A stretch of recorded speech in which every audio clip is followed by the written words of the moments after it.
ओम साई राम। श्री साई सच्चरित्र अध्याय 7। अद्भुत अवतार श्री साईं बाबा की प्रकृति, उनकी यौगिक क्रियाएं, उनकी सर्वव्यापकता, कुष्ठ रोगी द्वारा सेवा, खापड़े के पुत्र को प्लेग, पंढरपुर गमन। अद्भुत अवतार। श्री साईं बाबा समस्त यौगिक क्रियाओं में पारंगत थे। 6 प्रकार की क्रियाओं के तो वे पूर्ण ज्ञाता थे। 6 क्रियाएं जिनमें धोती, खंडयोग और समाधि आदि भी सम्मिलित है। यदि कहा जाए कि वे हिंदू थे तो आकृति से वे यवन से प्रतीत होते थे। कोई भी यह निश्चयपूर्वक नहीं कह सकता था कि वे हिंदू थे या यवन। वे हिंदुओं का रामनवमी उत्सव यथाविधि मनाते थे और साथ ही साथ मुसलमानों का चंदन उत्सव भी। वे उत्सव में दंगलों को प्रोत्साहन तथा विजेताओं को पर्याप्त पुरस्कार देते थे। गोकुल अष्टमी को वे गोपाल काला उत्सव भी बड़ी धूमधाम से मनाते थे। ईद के दिन वे मुसलमानों को मस्जिद में नमाज पढ़ने के लिए आमंत्रित किया करते थे। एक समय मुहर्रम के अवसर पर मुसलमानों ने मस्जिद में ताजिए बनाने तथा कुछ दिन वहां रखकर फिर जुलूस बनाकर गांव से निकालने का कार्यक्रम रचा। श्री साईं बाबा ने केवल 4 दिन वहां ताजियों को रखने दिया और बिना किसी राग द्वेष के 5वें दिन वहां से हटवा दिया।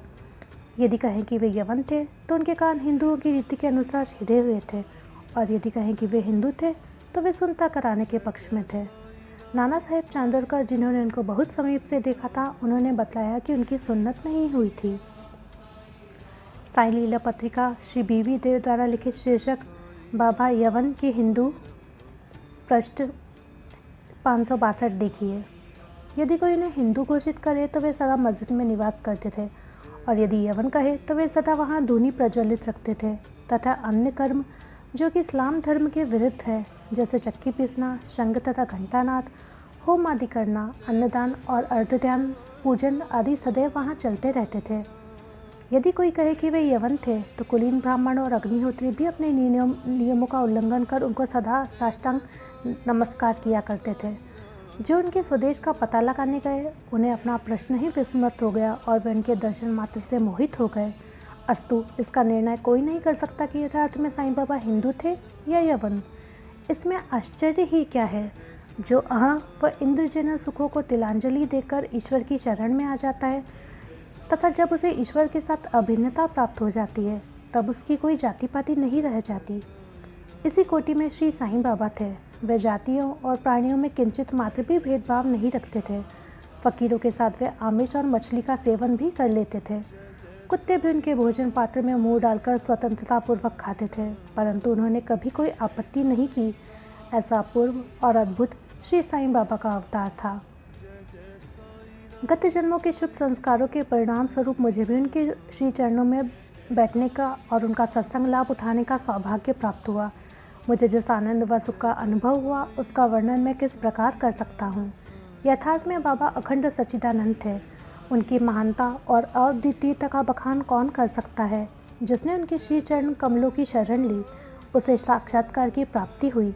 अनेक सन्यासी, साधक और अन्य मुमुक्षजन भी श्री साईं बाबा के पास आया करते थे। बाबा भी सदैव उनके साथ चलते फिरते, उठते बैठते, उनसे वार्तालाप कर उनका चित्तरंजन किया करते थे। अल्लाह मालिक सदैव उनके होंठों पर था। वे कभी भी विवाद और मतभेद में नहीं पड़ते थे तथा सदा शांत और स्थिर रहते थे, परंतु कभी कभी बिना किसी गोचर कारण के वे क्रोधित हो जाया करते थे।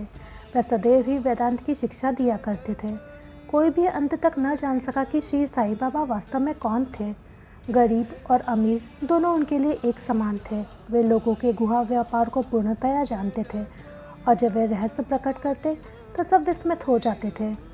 स्वयं ज्ञानावतार होकर भी सदैव अज्ञानता का प्रदर्शन किया करते थे। उन्हें आदर सत्कार से सदैव अरुचि थी। इस प्रकार का श्री साईं बाबा का वैशिष्ट्य था। थे तो वे शरीरधारी, परंतु कर्मों से उनकी ईश्वरीयता स्पष्ट झलकती थी। शिरडी के सकल नर नारी उन्हें परब्रह्म ही मानते थे। बाबा की प्रकृति। मैं मूर्ख जो हूँ, श्री साईं बाबा की अद्भुत लीलाओं का वर्णन नहीं कर सकता। शिरडी के प्रायः समस्त मंदिरों का उन्होंने जीर्णोद्धार किया। श्री तात्या पाटिल के द्वारा शनि, गणपति, शंकर, पार्वती, ग्राम्य देवता और हनुमान जी आदि के मंदिर ठीक करवाए।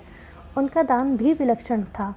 दक्षिणा के रूप में जो धन एकत्रित होता था, उसमें से वे किसी को 20 रुपये, किसी को 15 रुपये और किसी को 50 रुपये इस प्रकार प्रतिदिन स्वच्छंदता पूर्वक वितरण कर देते थे। प्राप्तिकर्ता उसे शुद्ध धन समझता था। बाबा की भी सदैव यही इच्छा थी कि उसका उपयुक्त रीति से व्यय किया जाए। बाबा के दर्शनों से भक्तों को अनेक प्रकार का लाभ पहुंचता था। अनेकों निष्कपट और स्वस्थ बन गए, दुष्ट आत्मा पुण्यात्मा में परिणत हो गए, अनेकों कुष्ठ रोग से मुक्त हो गए और अनेकों को मनोवांछित फल की प्राप्ति हो गई। पंगुओं की पंगुता नष्ट हो गई, उनकी कीर्ति दूर दूर तक फैलती गई और भिन्न भिन्न स्थानों से यात्रियों के झुंड शिरडी आने लगे।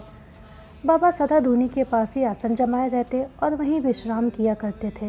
वे कभी स्नान करते और कभी स्नान किए बिना ही समाधि में लीन रहते थे। वे सिर पर एक साफा, कमर में एक धोती और तन ढकने के लिए एक अंगरखा धारण करते थे। प्रारंभ से ही उनकी वेशभूषा इस प्रकार थी। अपने जीवन काल के पूर्वार्ध में वे गांव में चिकित्सा कार्य भी किया करते थे।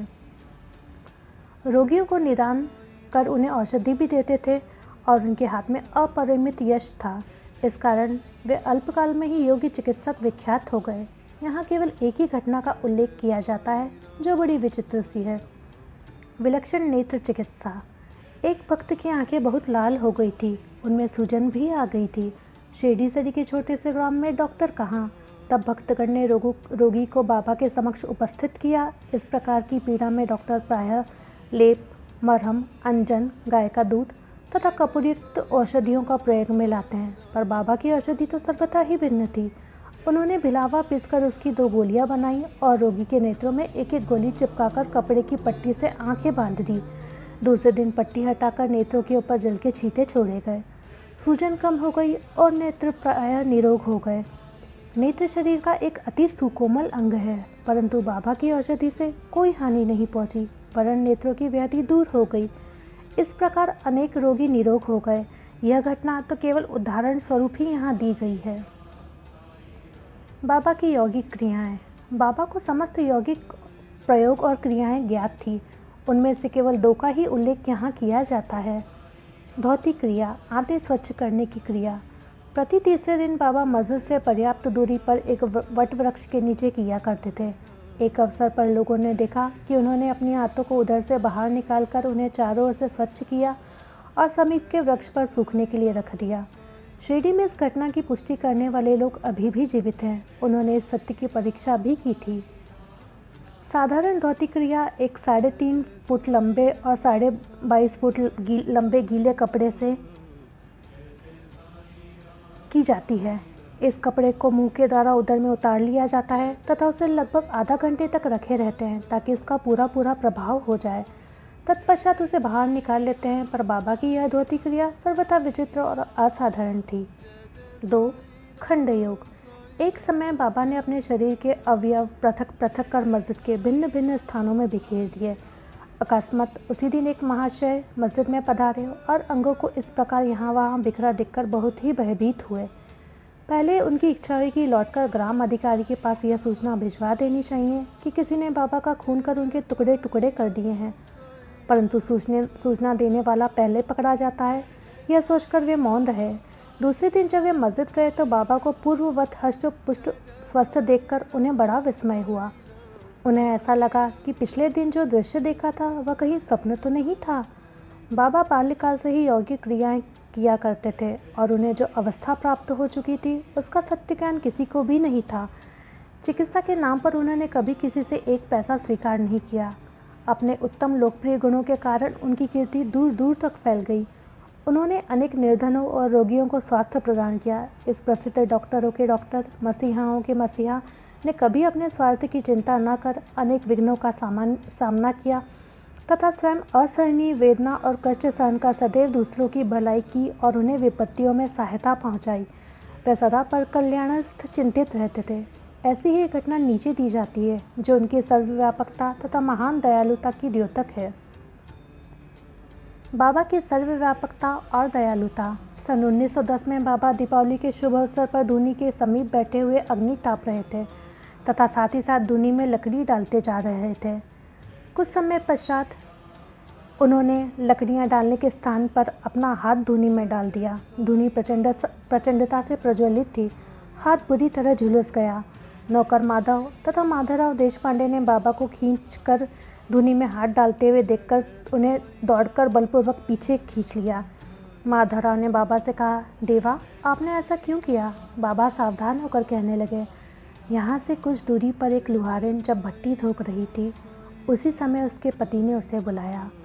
कमर से बंधे हुए शिशु का ध्यान छोड़ वह शीघ्रता से वहाँ दौड़ कर गई। अभाग्यवश शिशु फिसलकर भट्टी में गिर पड़ा। मैंने तुरंत भट्टी में हाथ डालकर शिशु के प्राण बचा लिए। मुझे अपना हाथ जल जाने का कोई दुख नहीं है, परंतु मुझे संतोष है कि एक मासूम शिशु के प्राण बच गए। कुष्ठ रोगी द्वारा सेवा। माधवराव देशपांडे के द्वारा बाबा का हाथ जल जाने का समाचार पाकर श्री नाना साहेब चांदोरकर बम्बई के सुप्रसिद्ध डॉक्टर श्री परमानंद के साथ दवाइयाँ, लेप, मरहम तथा पट्टियाँ आदि साथ लेकर शीघ्रता से शिरडी को आए। उन्होंने बाबा से डॉक्टर परमानंद को हाथ की जांच करने तथा और चले हुए स्थान में दवा लगाने की अनुमति मांगी।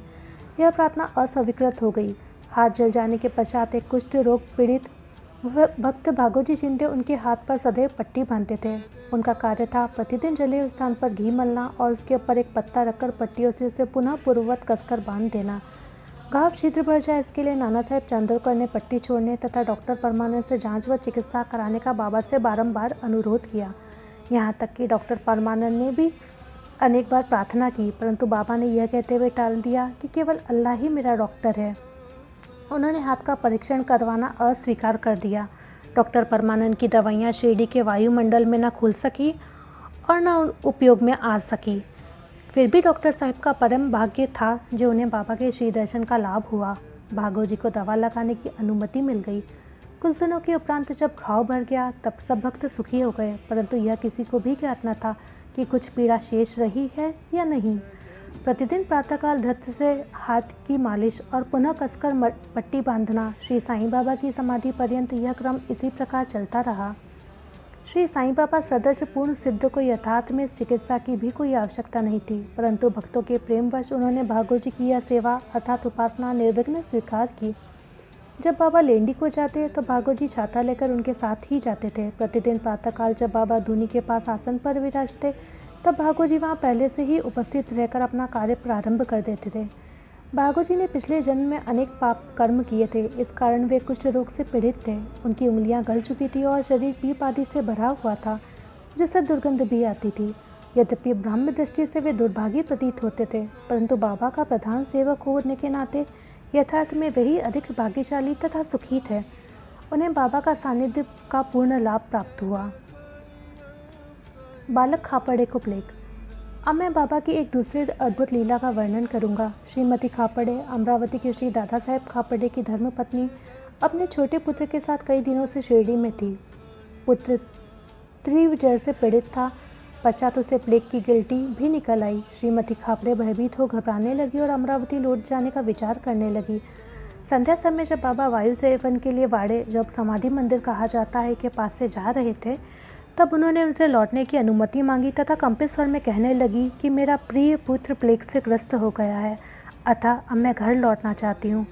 प्रेम पूर्वक उनका समाधान करते हुए बाबा ने कहा, आकाश में बहुत बादल छाए हुए हैं, उनके हटते ही आकाश पूर्ववत स्वच्छ हो जाएगा।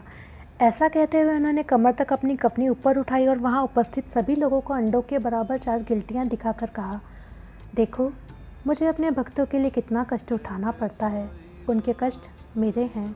यह विचित्र और असाधारण लीला देखकर लोगों को विश्वास हो गया कि संतों को अपने भक्तों के लिए किस प्रकार कष्ट सहन करने पड़ते हैं।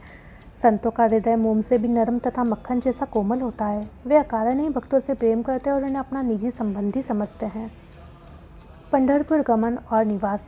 बाबा अपने भक्तों से कितना प्रेम करते थे और किस प्रकार उनकी समस्त इच्छाओं तथा समाचारों को पहले से ही जान लेते थे, इसका वर्णन कर अब मैं यह अध्याय समाप्त करूँगा। नाना साहेब चांदोरकर बाबा के परम भक्त थे। वे खानदेश में नंदुरबार के मामलतदार थे।